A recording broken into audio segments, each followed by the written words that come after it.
I always used it as like a chair metaphor, that many SaaSes were building on 4 kind of core channels, but really scaling them. And then 2 of them got taken away. Your product, your branding, your messaging, your retention techniques, they do not need to be good for everybody. Hey everyone, I'm Kai, the brand ambassador of Text, and today we're hanging out with none other than Mick Griffin, the Chief Growth Officer at Traffit. So Mick's been around the SaaS block for over 15 years, and he's got some serious knowledge on, growing companies, mastering sales, and keeping customers happy.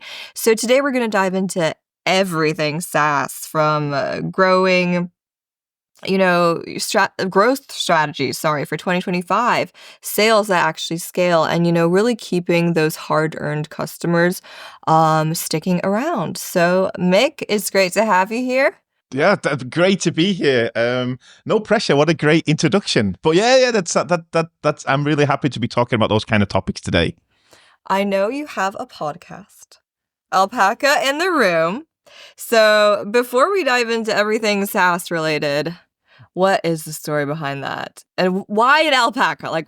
Tell me. I need to know. Yeah, I mean, to be honest, it is a little bit of a metaphor for my approach to things, to be honest. So with my co-host, Janina Bonk, we thought that there was a space for a light-hearted marketing kind of growth podcast, because I think there's a lot of great content out there on the market which is talking about how to do things, but my approach to this kind of thing has always been kind of like, what are people not doing? What is not on the market? Can we have like a funny, light-hearted conversation, but that connects to marketing and so on? And again, the backstory of this, for anyone that doesn't know, basically, Janina is quite a strong influencer here in Poland, where I'm based. And she put a message out saying that she was looking for someone to practice her English. And I said, okay, listen, I'm not a teacher. I will give you my time, but we have to record it because it's going to be super funny. And she instantly said, yeah, let's do it. It sounds great. And the podcast was born out of that topic. And yeah, we just, again, everything was just about, I think both our mentalities are, how do we do things a little bit differently? We didn't want to fall into the crowd a little bit while having a little bit of fun. So ironically, we just recorded episode 1 of season 2, so we are back. We will be coming back for a second season, but very much unplanned, a little bit chaotic. But I think we'll be covering this topic today on some of the other things when it comes to kind of marketing strategies and the retention and things like that. So yeah, a very new podcast co-host, but I enjoy it. I really enjoy talking, as you'll see today as well.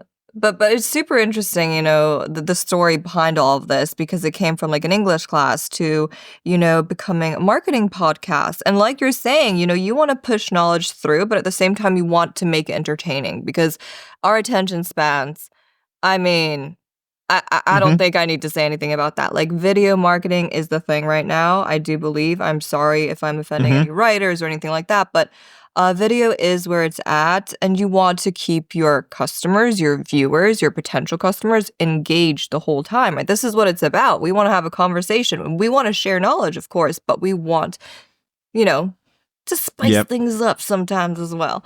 Right? I feel like we'll be going on and on. So I'll have to start with the SaaS questions.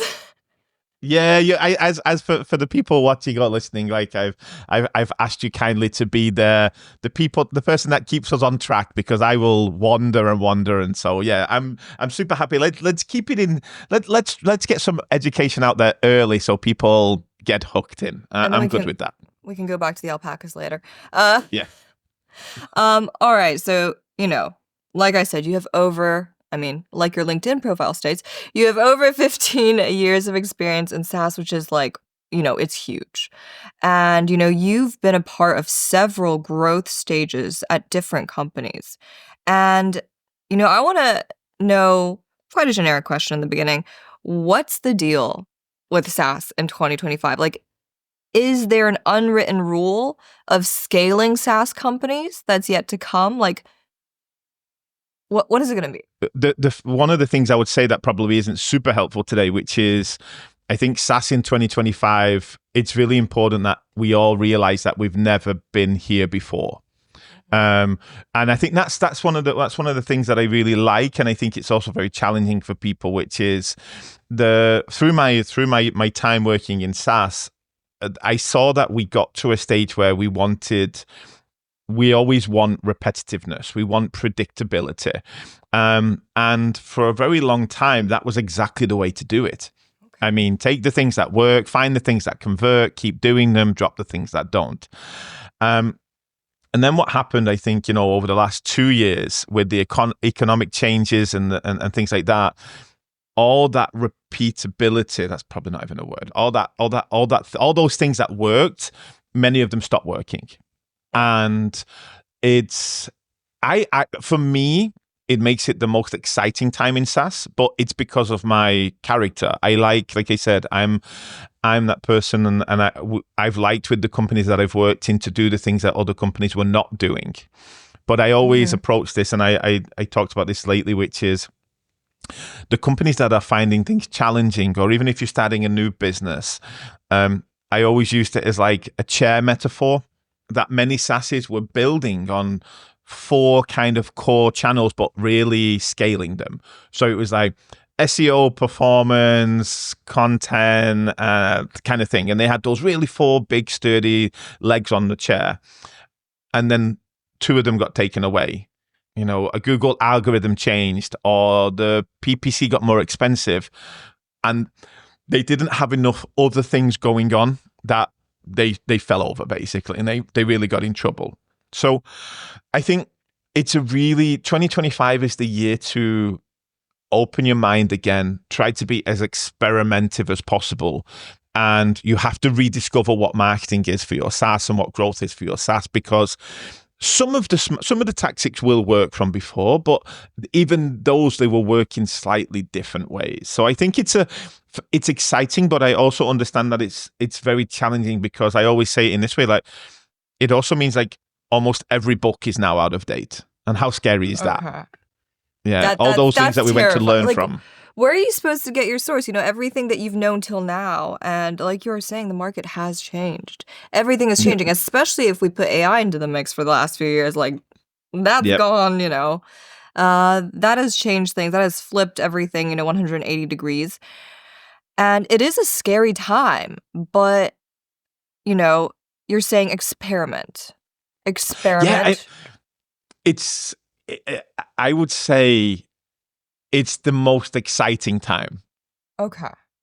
And why is that? Because we're a little bit even the playing field.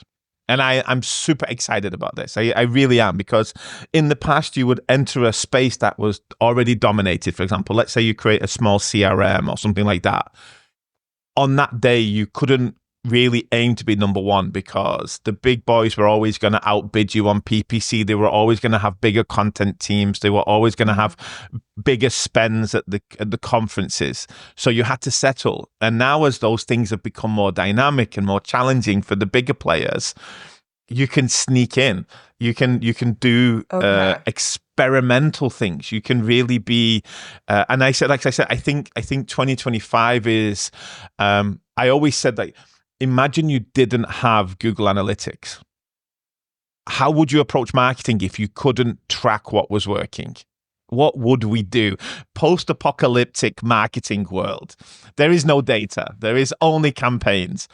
And that is my recommendation, is go have some fun with it. Go be experimental. Go try things. So I think it's scary for the companies who rode the wave and now don't know how to swim. Yeah, so I'm full of metaphors today, but I always think about, like, imagine being a surfer, but you didn't know how to swim. It's great when there's lots of waves. It's terrifying when there's not. And I think that's the world we are getting into now a little bit with SaaS. No, I love this approach, because like you were saying, the big sharks, right?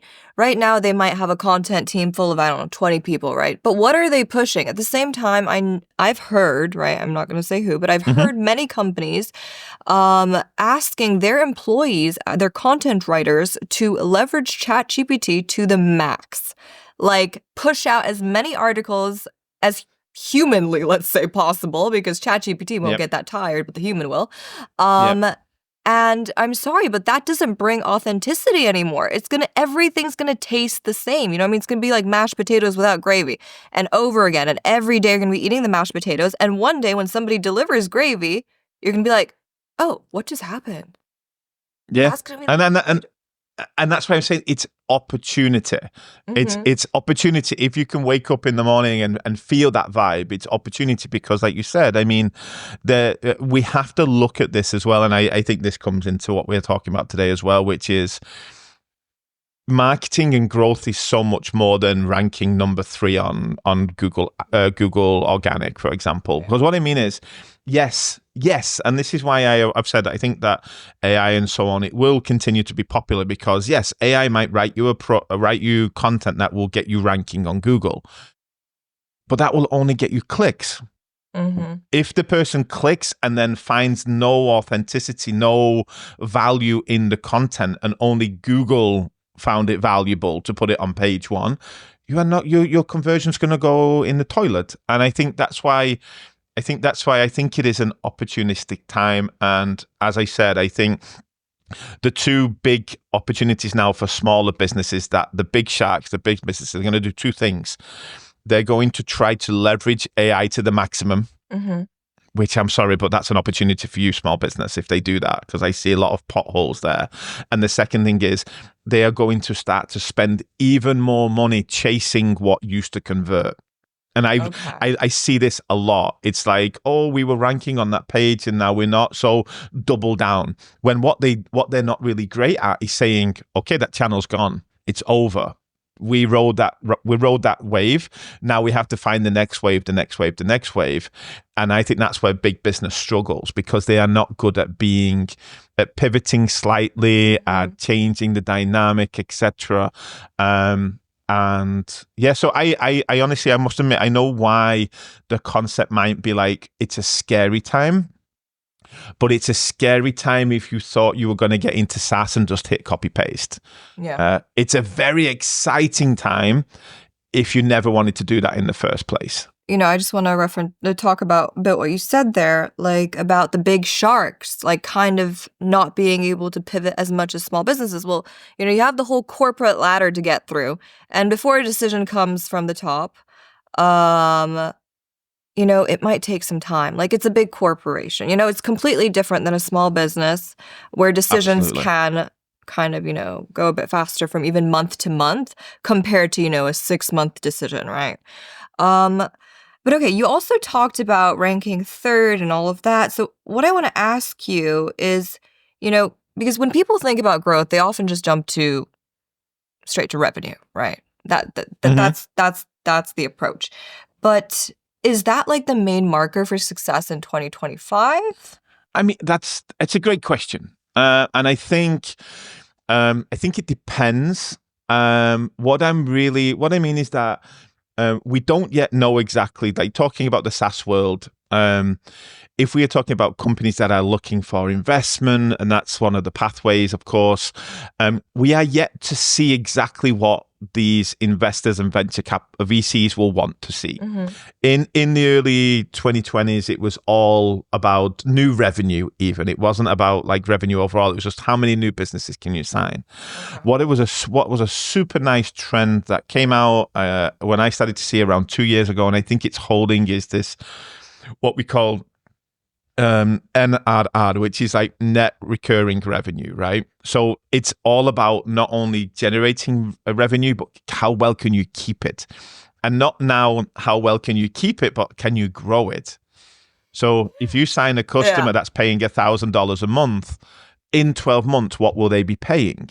And do you have a plan to get them from $1,000 to $1,200 or $1,400? Like, do you have that? And this for me is again, it's a little bit of an open playing field. And I had a really good friend that came to me recently who's been out. She was a customer success manager and she'd been out of the market for 2 years. And she said, like, she's thinking about getting back in. What would be my advice? And I would say, talk to companies about how you can help them grow their revenue, not just answer tickets, not just have fast response times. I think existing customer revenue is a really hot topic, and I think that's the key. I think the key, one of the keys for 2025 is stop putting all your money into the very leaky new business only funnel. Like, you've got so much to take and learn from your existing customers. Yeah, exactly. Like, retention is the thing. Right now, I'm just kind of like going over everything that you said and I'm like putting the pieces together. And I'm like, that completely makes sense because, I mean, for the last few years, like all of the SaaS businesses, like you're saying, they were focused on pushing new business, new customers. Let's see how much we can acquire this month. Yada, yada, yada. What's the percentage for this month, And as of right now, now we've just woken up kind of like, a bear waking up after winter, even though it's, Sure. currently winter now. Uh, we're waking up and we're like, okay, we have to keep those current customers satisfied. We have to make sure that they are happy because that's where the monthly revenue also comes from. That's where the kind of not really guaranteed, but for some set contract time, guaranteed money also comes from. And, we want to make sure they're happy and we want to make sure that they sign the next deal as well. So I'm going to use some metaphors. You've inspired me. So I'm sure you know this beautiful, magnificent show called SpongeBob SquarePants. And, of course, yeah. So, Mr. Crab had a Krabby Patty recipe. Was it a Krabby Patty recipe? It was the secret I'm going to go recipe. with you on this one. Yes. Let's Okay. say yes. Let's say yes. Okay. And, he was hiding that recipe from all of Bikini Bottom, Plankton. He was saving it because that is what made the customers keep coming back because he had those special ingredients that worked. And no matter if another restaurant in the Bikini Bottom opened or not, he knew those loyal customers would be coming back. So my question to you, turn that to the SaaS world. What is the recipe to keeping customers sticking around, especially, in this fast-paced industry? Okay. I like it. Okay. Let me start by saying what I don't think it is, if I can. And this was a myth, Okay. or what I think. It's not new features, and this is something that That's interesting. yes, and it's probably controversial, and it's not going to be the rule for everybody, but it's not new features. I remember being in that moment for a number of years where we truly thought that the only way of keeping people was to keep more features than the competition, I can tell, like, I truly believe that's not the case. I think innovation in IT is important, but one thing that I'm very strong when I talk to both sales teams and customer success teams and account management teams is you can never say, if we had a feature, I would be doing my job better. You have to be accountable. Like, imagine that your product didn't change for the next 2 years. Could you run a sustainable business? The answer has to be that you have a plan that if that was the case. So I think that's what it's not. What it is one of the first things I would say is quite important, which is knowing the problem that your ideal customer or your existing customers are experiencing right now. And that's something very important that I see, that when we are SaaS businesses, we start building our solution because we are solving problem A, which was real at the time. And 2 years later, that SaaS is still solving problem A, but it turns out that problem A is not a problem anymore. Or that problem B is a way bigger problem. And we stopped asking, we stopped communicating, we stopped checking on the market. And that's one of the things I see, which is super, super important, that most technologies, like, can actually solve many different problems. So it's all about the story you build around your technology. Your technology can be solving A, B, C, D, and E. You can't say them all at the same time, but you've got to really be ready to pivot your story. So I think one of the things for sure, the takeaways I would say is go question the problem that you solve. And is it still a problem? And is it still that painful? Because what we saw in SaaS, that was a downfall of SaaS in like 2023, was a lot of nice to have SaaSes fell down, and the market moved to, what do I need? What tools or what SaaSes do I need to grow my business? So there was a lot of nice to have SaaSes when we were in a very growing economy with a rich cash rich economy that we were all bought, and they all got cancelled. Yeah, suddenly. A lot of tools that were seat orientated pricing went from 20 seats to 10 seats. Yeah, like we cut the fat, so to speak. So, and a lot of that came from the fact that we were still trying to convince people they had a problem that they didn't have anymore. And I'll just use this as a really quick example. I'm working in the recruitment technology space. 3 years ago, we were solving the problem that it was really hard to find good candidates. There was lots of jobs, very competitive market. Now we have the problem that there's too many candidates. Yeah. All right. And there's too many candidates, then there are too many unqualified candidates. So now we're in a market where accountants are applying for marketing, customer success are applying for sales. And that's totally normal as an industry. But what I mean is, if I was a SaaS today on the market, and there are still some in my space that are like, we help you find candidates, it's not the problem anymore. It's not the problem. You're not attached to your audience right now. So one of the first things is to qualify that. And one of the second big tips I would say for retention, for that secret sauce, is go past the product. And again, this is What something do you mean that I by think, that? What do you mean by that? So I really bought onto the story from, I think it was probably more than 10 years ago, of Zappos. The Zappos mentality, which was basically, I will use myself as a reference here again, as like Traffit. So Traffit is a HR technology tool.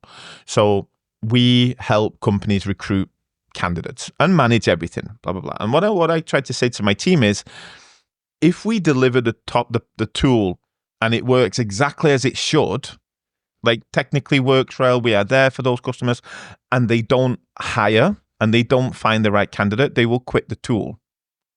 It's not about being technically correct. So what we do with my team is I teach my team to be also like, give advice, give support, give knowledge, give help past the tool.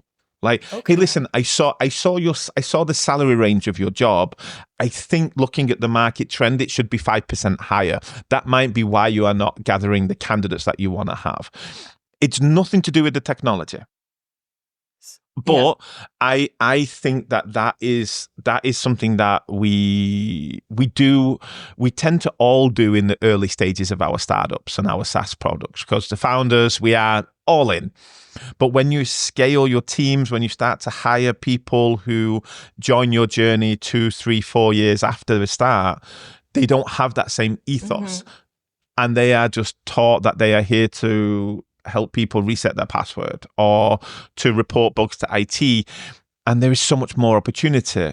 And that's where we talked about this before, that authenticity comes in of, well, I want to stay with Traffit. I want to stay with text. Not the features are comparable to other tools, but I can't imagine not having Alicia to talk to. Yeah. I can't imagine not having, Tom to talk to. I think that's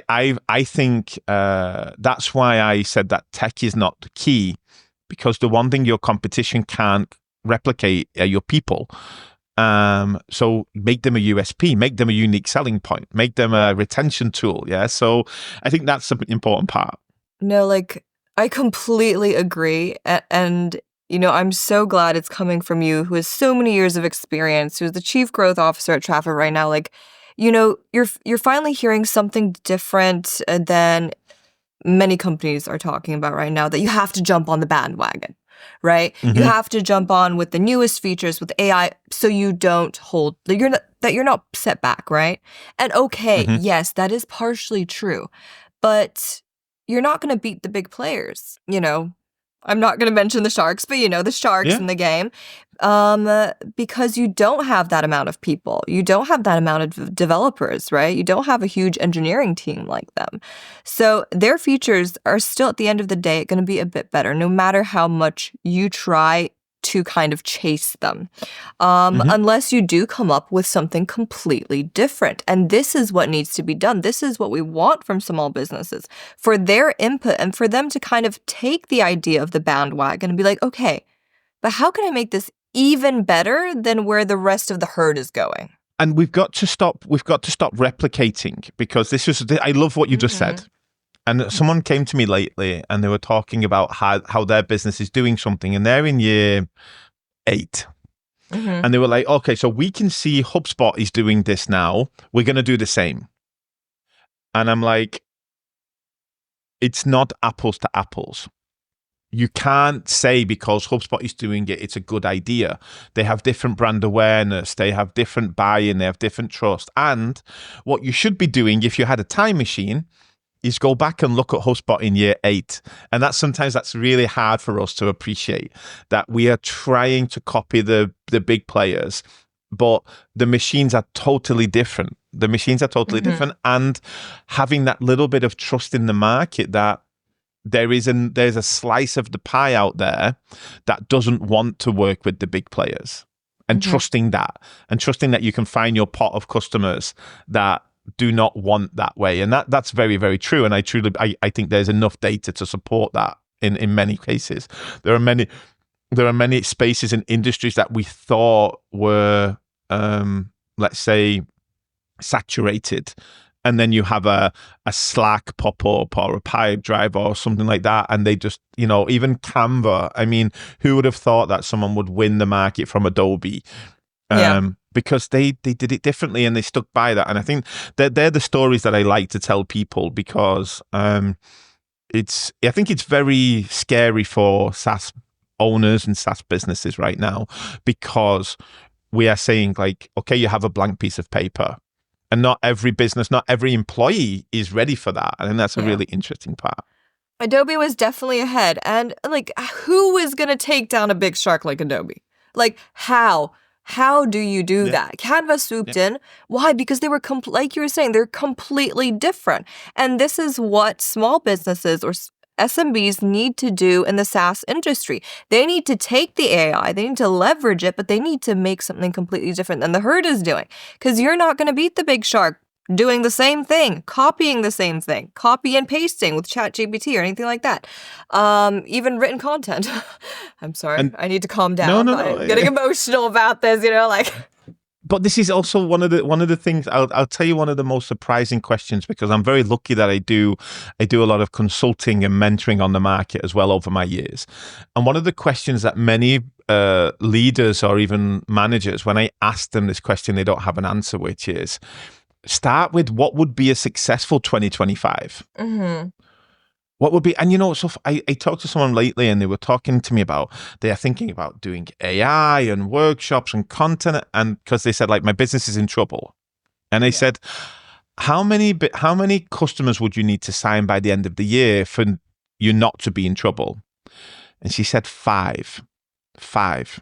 And I said, go write down the name of 50 companies and work on the 50 companies. Like, stop trying to conquer the world day one. And I think this is also something that's super, super important, which is like, what are your goals? What do you want to achieve? Like, you don't have to go, not every post has to be viral. We talked about this lately. Another one is a really nice one, which is we get sucked into vanity metrics. Oh my God, at SaaS so much. Like, at Traffit, we can have a webinar that has, lately we kind of broke, and I do this with air quotes for people listening. We broke a record. I think we had like 500 people attend a webinar at Traffit.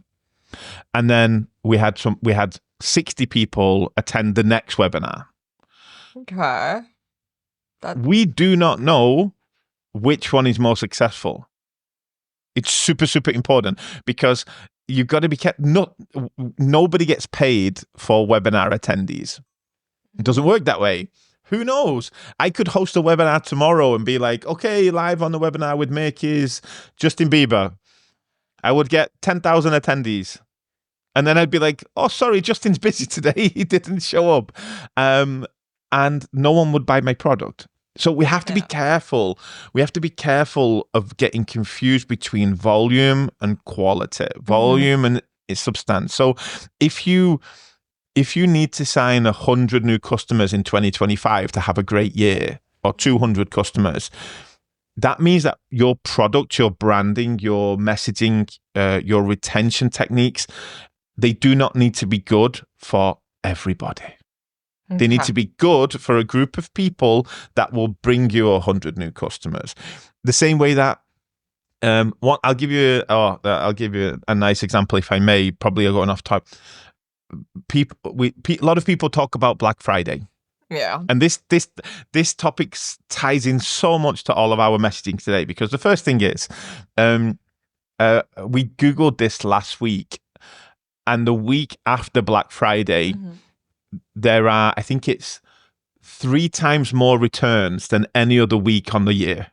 Oh my goodness, that's interesting, because in SaaS, I guarantee that whatever your deal is at Black Friday, if it's 3 months, 6 months, whatever that time frame is, one of your highest spikes in churn will be when that time frame ends. Yeah, because this is why we're coming back to this kind of net retention and customer satisfaction, because yes, to be honest, in SaaS, it's pretty easy to generate new customers. We can do those flash campaigns. We know how to get attention. We are pretty good at it, but keeping it it's completely and keeping that revenue, it's a totally different story. And you can and Black Friday, please, if you are going to do Black Friday this year as your company, start the conversation with, what do we give our existing customers? Yeah. Start there. Do not neglect them at this vital point. Give them anything. Give them an ebook. But make your team decide what your existing customers are getting before they're even allowed to talk about new business. I really, really think about it that way. How many companies are like, new deal, and no one is talking about what existing customers get or could get? Exactly. At the same time, a few years back, new deal, like you're saying, but that new deal, it might last you for 3 months, and then what after, right? What after? So you want to make sure that your customers who are loyal to you, who have stayed with you for 1 year, 2 years, 3 years, or even some 10 years, 9 years, you want to make sure that they are taken care of. Like, you take care of your own. You know what I mean? And that's where it's at. But at the same time, what's super interesting, because we have had the great shift from new business to customer retention being the thing now.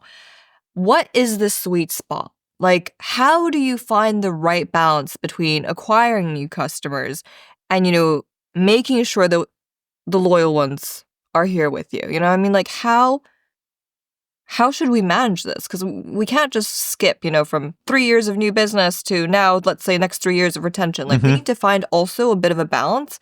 And I don't think SaaS companies are focusing on this enough. Like, I want to know your opinion on this. Yes. I mean, I probably have more of a kind of like strategic answer to this one, to be honest. But I think and they actually are contradictory, which I think is crazy. So, the first thing is, I think in the top leadership of a company, you need to make sure that there is a person that is over both of those categories. I think that's new business and existing business needs to lead into the same person. Okay. Why? Because I think that they need to be synergized. We always talk about this concept of like sales versus marketing and that old school thing that they competed. I think it also happens between new business and existing business. They compete on different topics. They want different features, who's customer, etc. So I think the first thing, you need synergy, but then also it's very important that in both those departments you have distributed responsibility. You need to have one person in your company that wakes up thinking about new business MRR and new clients, and you need to have someone that wakes up thinking about, did we have upsell, downsell, churn this month? Is it happening? So I think a big part of it is making sure there's enough brain capacity assigned to those topics. I think that those numbers should be like, if I was hiring anyone to do with leadership in customer success or account management today, it would be all about what's your experience in generating more revenue from existing customers. And I think that's how they get a seat at the table. That's where we have to change this mindset of like, what's the main KPI in customer success? Or it's, we have a resolution time of 2 minutes. Yeah. So what? And I mean that in the most nicest way I possibly can. Nobody can prove to me that faster resolution time is better. Maybe customers need more time. Maybe they want to talk more. One of the things I really think is challenging with retention is when we solve the problem, we stop talking. And I think it's the worst, most missed opportunity on the planet. Because if you have solved somebody's problem, it's the perfect time to keep talking to them. Yeah. To follow up. By the way, have you seen that? If you do, like, one of the biggest challenges we have that retention and can learn from sales and marketing is getting someone at the table is the hardest part. Sending in an email or having a webinar or having a video like we're having today, the biggest drop off is going to be the people who watch it versus don't watch it. So if you've got a customer coming to you to talk to you and you've got their attention for that time period, why are we in a rush to get rid of them? Yeah. It doesn't make any sense. You know what I mean? Like, but that's such a change in mentality and the companies that listen to this and go, that makes no sense, are the companies that see customer success as a cost. Oh, well, we've got 4 more tickets waiting, so I can't stay on with that customer. Go hire more people. If you see the ability and you teach your team how keeping customers talking is a positive, it can generate more revenue, more stickiness, more retention, less churn, more feature adoption. So I think one of the key things is keep talking to the people. So this is why it matters. So quality over quantity, of course, that always goes first. Like you're saying, some companies, one after the other. I mean, let's face the facts. Sometimes agents, are talking to 6 customers at the same time. And yeah, of course. First of all, in customer service, they do want to partially focus on response time because they don't want to keep their customers waiting 20 minutes, right? Let's be honest. Yeah, so but materials. So what I mean is a customer comes and says, oh, I'm interested in learning about this. Okay. And I should be able to say to my customer, okay, great. There's a few options here. Here's a video. Yeah. If you're not a video person, here's a walkthrough, a written walkthrough. And if those don't tick your box, here's the way to schedule a call with one of our account managers. Here's a Calendly link or whatever it may be, and being adaptive because not everybody wants to have a call. Not everyone wants to write on chat, but it's our job to be the chameleon. It's our job to adapt, not their job, not the customer's job to only take what we offer. And I think that's where you free up time resource without making customers feel undervalued. No, I completely agree. First of all, I always say be where your customers are because you don't want to have to make them to download a separate channel to simply be able to contact you or something like that. And you do want to provide, several different types of materials as well because some people might be more comfortable. I think a lot of people are comfortable with video right now, especially, with the whole world going a different way. But you also do want to have like a help center. You do want to have those articles ready for them just in case, if they prefer that method, right? You have a lot of experience, over 15 years. You've like I said, you've been at several growth stages in different companies. You've managed them. You're now the chief growth officer at Traffit. And I want to hear personally what you have to say to our viewers in the sense of what's the one piece of advice you would give them when scaling a SaaS business? Niche down. Like, honestly, I think the biggest reason I see SaaS companies fail or burn through their money or their funding is because they are trying to be for everyone. Okay. I I truly like, and I always tell the stories. It's like Uber started in New York only. Yeah, Airbnb was only in San Francisco. Facebook was only in one university. We are trying to run before we can walk. Be good for 100 people, 200 people, and that will solve your retention challenges as well. I mean, how many companies I see that start their business on like AppSumo, where they just start with this huge giveaway to an audience that they don't know, and they have huge churn 3 months later, 6 months later, etc. Like we said, like I would say niche down. Be fantastic for a small group of people rather than okay for everybody. I think it's a super, and it also helps with internal resources, because then your little team of marketing, customer success, IT, if they all know they're building just for dentists in the state of Washington, what's so nice about that is, okay, you're hedging your bets on being successful there, but they can stop trying to listen. And one of the things I would say, like, well, I think one of the most powerful things a SaaS can do around retention these days and customer success is teach your people how to give really nice, clear, concise no's. Okay. Because I also see this happen. What I mean is, do you know how powerful it is for a SaaS business when you know how to say no to a customer in a good way? And I've seen 3 businesses in the last year that benefited from this, because a customer will ask for a feature or even a fix, but it's a fix that 0.2% of your customers are using. All right. Okay. I get what you mean. And customer success agents say, we'll try. Yeah. And what they end up doing is they actually end up saying no, almost no, 6-7 times. And so that customer gradually hears not yet. When actually, when we're more empowered, when the customer asks me and say, listen, I totally understand why you're going to ask for that. I know that we are not going to do that. But I understand why you're asking, but it's definitely not going to happen. And you move the conversation on. It's better to give a strong no in the very first moment rather than drag it out. And that comes from also niching down.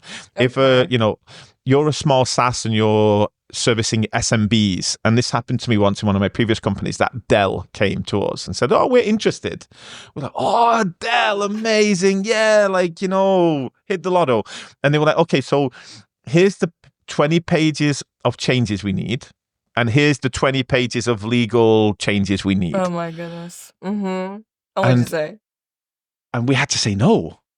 But it was great for us, because if we would have pivoted so much for Dell, we'd have ended up being worse for our original target audience. We'd have ended up, and that's one of the hardest things for new SaaS businesses to do, is feel comfortable saying, no, we can't help you now.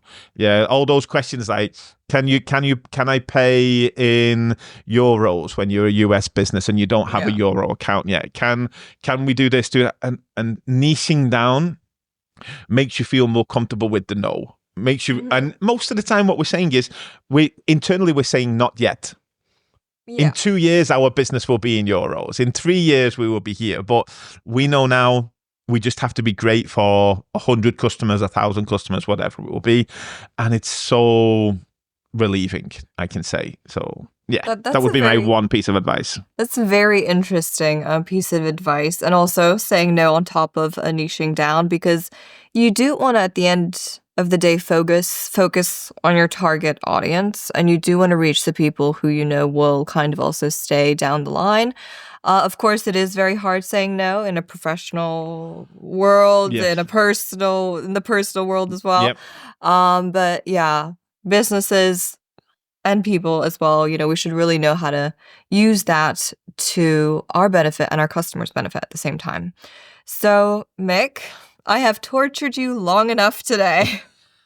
No, it's been an absolute pleasure. It's been an absolute pleasure. And I think what I can say, if anyone, like, one thing I think is really important is that the tips and advice that probably I've talked about today, they are not for every single business. I think definitely question them with a pinch of salt, stress test them.